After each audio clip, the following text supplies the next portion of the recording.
believe 2020 was a really important year. And I think far too many people at the moment are writing off 2020, that we want to see the back of the year, we want something else in 2021. And I think this isn't how we should be looking at this year that's just been. Yes, 2020 has been challenging, it's been unprecedented. I'm not saying that it's been a good year, I'm not saying that this is a year that we should celebrate and welcome. But I think it's a really important year. I think there's so much that we can take and learn from 2020. And I think it's not just a case of we can take it, it's a case of we must take it. If we don't learn the lessons of 2020, we're going to make some of the same mistakes, and we're not going to grow and progress how we can going into the rest of the 2020s, because that's what 2020 was all about, wasn't it? On New Year's, this time last year, we were all talking about how this was a start of a new decade and what this decade was going to bring for us. That hasn't changed. That hasn't changed in 2020. If anything, that message has been reinforced. So what I want to share with you are 5 things that I've learned from this wild and crazy year. And hopefully these are lessons that you'll be able to take into your life as well, looking ahead to how we make the best of 2021. Not looking back on 2020 with regret, with sorrow, but looking on 2020 and seeing what an important year it was in our development as individuals and as a collective. So I've got 5 lessons I want to share with you. Lesson number 1. Be disciplined about your direction, but be flexible about your route. Let me say that for you again. Be disciplined about your direction, be flexible about your route. So what do I mean by this? I'm sure, like me, you sat down at the end of 2019 and you started looking at what you wanted to do in 2021. What were your targets? What were your projects? What were some of the things that you wanted to do, the things you want to experience, things you wanted to learn? And by about April, 75% of them or 90% of them were completely out the window. You literally couldn't do what you had wanted to do. You couldn't carry out your plans the way that you had wanted to. What I quickly realized come springtime was that I had to look at what are the things that I want to do, and can I still do them in this year? Can I still work on some of the things that I want to work on? And perhaps you made this adjustment as well. And this brings me back to this message of be disciplined about your direction. So think about what are some of the things that I'm wanting to work towards. Am I trying to do the best for my family? Am I trying to raise good kids? Am I trying to grow my business? Am I trying to advance in my career? Am I trying to get healthier or fitter? That's your direction in life. Be disciplined about that. Be disciplined about where you're wanting to take your life. However, recognize that there's lots of different routes to get there. And I'm sure that whatever route that you had planned out at the start of 2020 was almost certainly shut off for you within just a few months. So you had to find a different route. And we found so many different routes in 2020. We discovered the virtual world of Zoom and Microsoft Teams and everything else. We could still speak to people. We could work from home. We could communicate across the world. So we found a different route for some of those aims that we had. And I think this is a lesson that we can take into 2021, because yes, not every year is going to have a global pandemic or similar worldwide challenge, but every year has challenges. Every year has setbacks. Every year, things don't go to plan the way that you wanted them to. That is expected. So when you're setting out the things that you want to do in 2021, look at the direction of things that you want to do. By all means, start to chart out a route, but don't get discouraged and disheartened if that route gets shut off for you. you can find a different route, find a different way to stay in the right direction with what you want to achieve in life. Let's move on to my second lesson of 2020, and that is connection is easier than we think. Connection is easier than we think. How many times have you said to your family, your friends, let's get together soon? And you might be in the same city, you might be in the same country, and you barely see each other. There's always something that would get in the way. It would be work, it would be the kids. There's always a busyness or a distraction that stops you from having connection, from interacting with the people in your social circle. That changed in 2020. Because when we couldn't physically see each other, we had to find new ways to communicate. And so how many Zooms and WhatsApp calls and Facebook Messenger calls, and how many of those were you doing in 2020 compared to 2019? Loads more, right? What 2020 showed us is we've put so many false barriers in the way of connecting and interacting with people. We used to think that in order to catch up with someone, in order to see someone, we had to go and visit them, or they had to go and visit us. And yes, absolutely, that's still the best way to stay in touch. That's still the best way to connect, because you could have the physical contact, you can have that shared space. You'll never truly be able to replicate real physical contact in the virtual space.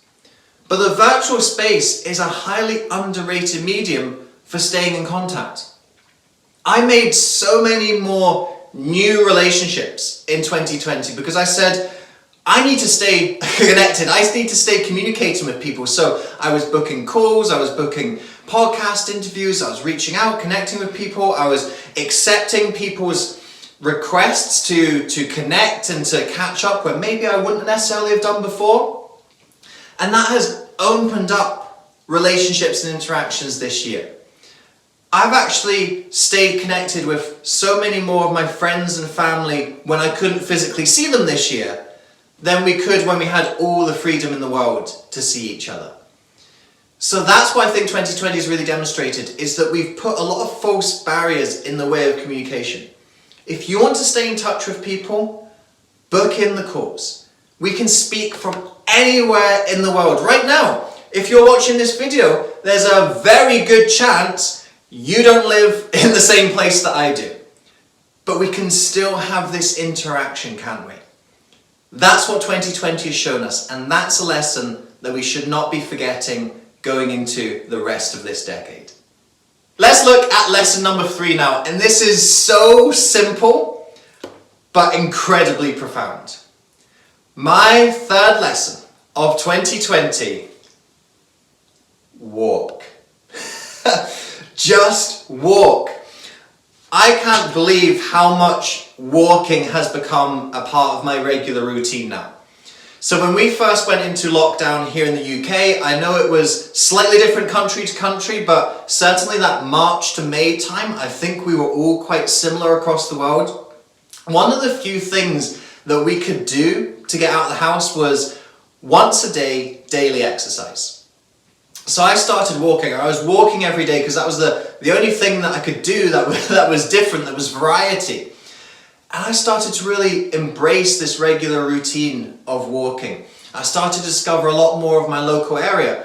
I walked through parks, I'd walked through dozens of times before, but I started to see new things. There was a path that I'd never really gone down. There was a pond that I hadn't really seen. There was a bench that I'd never sat on and seen the view that it allowed. These little streets and side streets that I'd never walked down before. I was finding all of these little hidden gems in my local area, and I'm sure that you did too in lockdown as well. And so walking became part of my regular routine. It's something that I've stuck with as the lockdown restrictions have eased and we've started to get a little bit more freedom towards the end of this year. I'd have my podcasts in, I would do some thinking, I was sometimes taking phone calls as well. I would speak with people while I was walking, I would go out for walks with my wife. it really became a part of my daily routine. And when we start to get that little bit more freedom, for any of you who follow me personally on Facebook, you'll know that I really got into hiking. Hiking was something that I'd just started to dabble in 2019, going mountain walking. 2020, I really jumped into it. It was one of the few things that we could still really do when the lockdown restrictions lifted. And it's been such a key part of my lifestyle, of planning routes, of celebrating when I would tick off this summit and this summit. I'm bagging Munros. Anyone who's in Scotland, you'll know what Munro bagging is all about. Walking is so therapeutic. It's got so many benefits to it, and it's a great thing to incorporate into your life because you can multitask with it. As I said, I was listening to podcasts, I was taking phone calls. Sometimes I was just using that time to think and be creative. Certainly going out into the mountains, I wasn't taking noise in there with me. I wasn't listening to podcasts or phoning people halfway up a mountain. I was just taking that time to find that mind space, to plan, to think, to reflect. And boy, did 2020 give us a lot to think and reflect on. And those times in the mountains really gave me that space, a very meditative and mindful practice to really process all of that stuff that's been going on for us this year. So certainly one of the practices I'm going to be taking into next year, and I really encourage you to do it as well, is get out walking more. Bring walking into a daily routine. And as I said, you can do all those other things with it. You can use it as a way to meet people. That's pretty much still the only way that we can meet people just now with the current restrictions that we've got here in the UK. I'm just going out for lots of walks with people because that's the only way that you can be in the same physical location with them and not risk contracting or passing anything. So that's my third lesson of 2020. Get out and walk. Lesson number 4 of 2020. Communication is an essential skill. Communication is an essential skill. I think one of the big things that 2020 has highlighted is the importance of good communication. We saw this right at the start when we had all of the warnings, all of the guidelines, all of the things that we had to do to try and stop the spread of the virus. It was so important to get that messaging right. All of the various lockdown procedures and restrictive measures that governments have put in, the countries that have managed to cope with the pandemic the best have had the best communication from their leaders and from their governments. It's a clear comparison. Those countries that got their messaging spot on, they were able to really communicate to their population what they needed to do and how important it was to do it. They have come out of this pandemic in a better state than those countries who weren't so successful in their communication. We've seen throughout this period how much misinformation and how much divisive information there has been. There's been the conspiracy theories, there's been the vaccine versus anti-vaccine, the pro-science, the anti-science. We saw later in the year with Black Lives Matter, again we had a division in black versus white, in anti-racism versus pro-racism, or don't really give too much about the issue. In politics, obviously we had the US election, which was the big one. There's been other elections around the world as well. So we've seen how important communication is in being able to get your message out there. We've been learning it in our personal lives, working from home, learning the Zoom, the Microsoft Teams, the Skype, whatever it is that you're using. Learning how to communicate so you can still carry out your work, so you can still do the things that you need to do, so you can still make a difference in the world. Communication is so important. And I think there are some areas where we're lacking in communication skills. One of the things that I've been working a lot with people this year has been virtual speaking, is learning how to communicate on camera, is learning how to connect with an audience virtually when they're not in the same room as you. I think 2020 has shown us just how important communication is. It's the way that we stay connected to everyone else in the world. If you learn communication, in whatever medium it might be, speaking is one form, But if you learn how to podcast, if you learn how to speak using audio, if you learn how to communicate through writing, if you can write blogs and articles and books, communication is such a vital skill, and there's so many different ways that you can communicate. Find a style and a medium that suits you and double down on it. If I could give you one key thing to work on in 2021, it's your communication. Whichever way you think best serves you in terms of your direction, in terms of your industry, in terms of the impact you want to make on the world, learn that style of communication that's going to help you. It's going to be so important in the next decade. And if you put in the work now, you're going to reap the rewards later. If you don't put in the work now, you are going to be playing catch up for the next 10 years. It really is that important. I can't stress it enough. Lesson number 4, communication is an essential skill. So I've got one more lesson that I want to share with you, and that lesson is let things go.